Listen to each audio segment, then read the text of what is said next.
Welcome to the channel, and today we'll be taking on Eminem's Rock Bottom from the Slim Shady LP. And since it's 2019, who knows what we can expect from Eminem, so it's best we start preparing.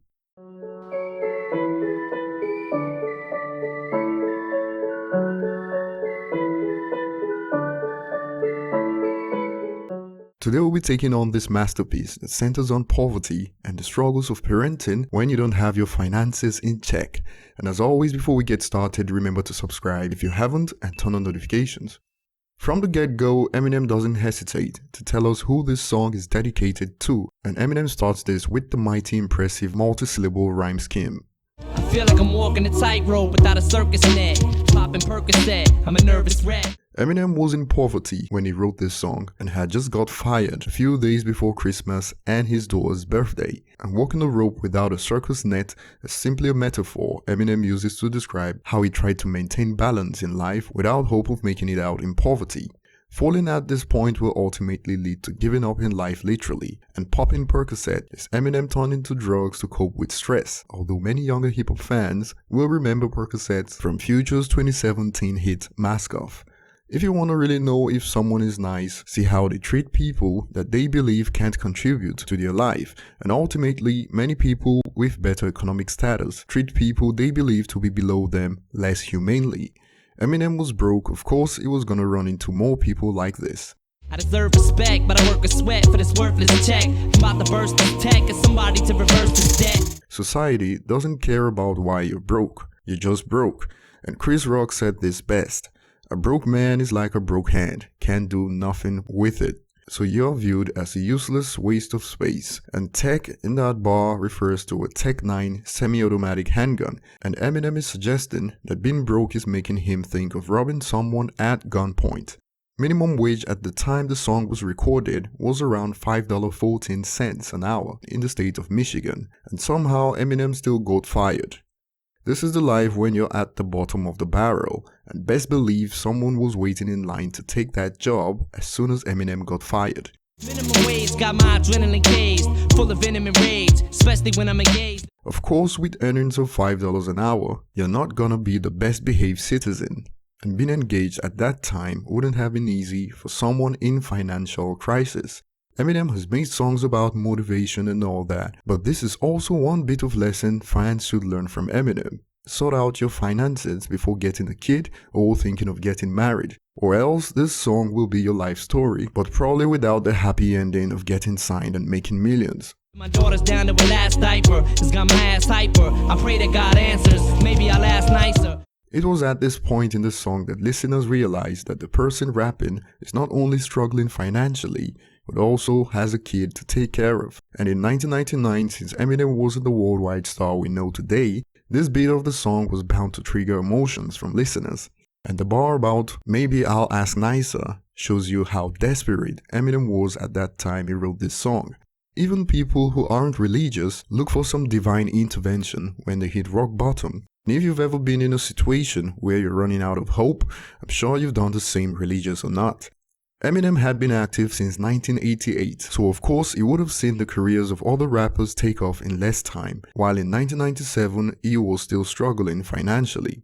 These overnight stars becoming autograph signers. We all long to blow up and leave the past behind us. However, after he got signed, his first single did exactly what he was describing in that bar, and those who don't know the story behind the artist may have believed he too was an overnight star. He blew up after the single released, and this past of struggling to buy diapers was behind him. When you try to make something for yourself, people who have given up on your goals, and even some people around you, may try to bring you down. But player haters turning bitch like they have vaginas, cause we see them dollar signs and let the cash blind us. Eminem plays on the word bitch to describe your bitterness, and that's a word that's also used to describe unkind and unpleasant women, hence the line "like they have vaginas." And Eminem ends the first verse by describing how money attracts disloyal people who hang around silently to get what they can from you. Money your brainwash, you leave your ass mindless. When snakes slither in the grass, spineless. In addition, to expand on that, spineless in the grass could also refer to how these people are stuck and get nowhere in life when they hit rock bottom. In the first verse, Eminem stated that his life feels like he's walking a tightrope without a circus net, and he builds on this. My life is full of empty promises and broken dreams. He's at a point where he doesn't see the light at the end of the tunnel and he's losing all hope. This was written after Infinite failed to establish him, and even Eminem stated that Slim Shady was his final straw. He would have quit rapping if he wasn't successful after this. Of course, poverty doesn't just affect you physically, but also mentally. I feel discouraged, hungry and malnourished, living in this house with no furnace, unfurnished. To be malnourished is to be weak or in bad health because of having too little food or lacking the required nutrients for good health, which often occurs as a result of poverty. And even cheap fast food that's taken the world by storm is not the best quality of food. A man who can provide for his family will feel miserable, but Eminem adds that there's no proper heating or furniture in the house. Notice how Eminem plays on the word furnace and unfurnished, so the house is unfurnished and unfurnished.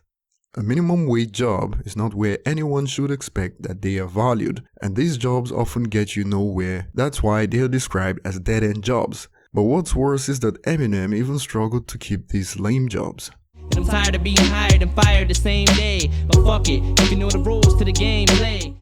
And if you know the rules to the game play, is Eminem playing on the saying, you have to learn the rules of the game and then you have to play better than anyone else. The game here could be Eminem referring to the game of life or the rap game, and conspiracy theorists will tell you that Eminem is talking about the music industry and the need to sell your soul. And Eminem ends that by suggesting that regardless of how we play, no one gets out alive, we all die.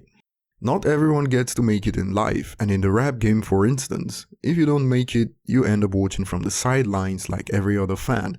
It's cool to be the player, but it sucks to be the fan. It is cool to be the player but sucks to be the fan. It's a metaphorical play on how the rappers that make it gain the money and fame to do what they love, while the fans pretty much fuel the lifestyle and fame of these rappers while they are on the outside probably living shitty lives themselves. The next bar is generally applicable to people who struggle that believe that they've got what it takes to succeed if given financial freedom, but was actually a reflection of how Eminem viewed his life at that time. You know what you need is rocks to be the man, plus a luxury sedan. Eminem at this point knew he had the talent. He's been rapping for nearly a decade at this point, and one thing many talented artists looking to make it need is finance to produce music and get it out there. Even studio time is not cheap, and especially in this age, an upcoming rapper that doesn't look like he's balling isn't taken seriously. While all he needs is a financial break to turn things around, for instance, getting signed, but since he's from a poor area and of lower social status, is only seen as some white trash drug addict with no ambition. But they threw me in the mix with all these gloomy lunatics and walk around depressed and smoke a pound of cess a day. The gloomy lunatics are probably the people living around him with no direction in life, and cess in that bar is a type of weed.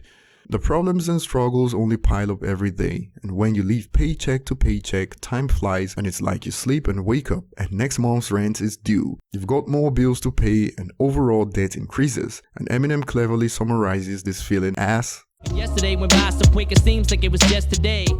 And Eminem ends the verse by stating, live half my life and throw the rest away, which could also mean a couple of things. For one, he's willing to make sacrifices that could affect his life permanently to end the suffering, like robbing someone but ultimately ending up in prison. It could also be about how he's barely existing rather than truly living, or about how he gets thoughts of taking his own life since there's no hope of getting out of his current situation. Eminem's environment and background shaped his music. But it's the evil that made me this backstabbing, deceitful and shady. And Eminem begins to sound like he'll do anything to make it out of poverty, even if it means eternal damnation in the religious sense and also in a metaphorical sense like ending up in jail or getting murdered. He wants the money, the women, the fortune, and fame, and doesn't care for the consequences of shortcuts to get this. That means I end up burning in hell, scorching in flame. And the next bars after this further expands on how Eminem is desperate to change his situation regardless of the lasting consequences it may have on his life.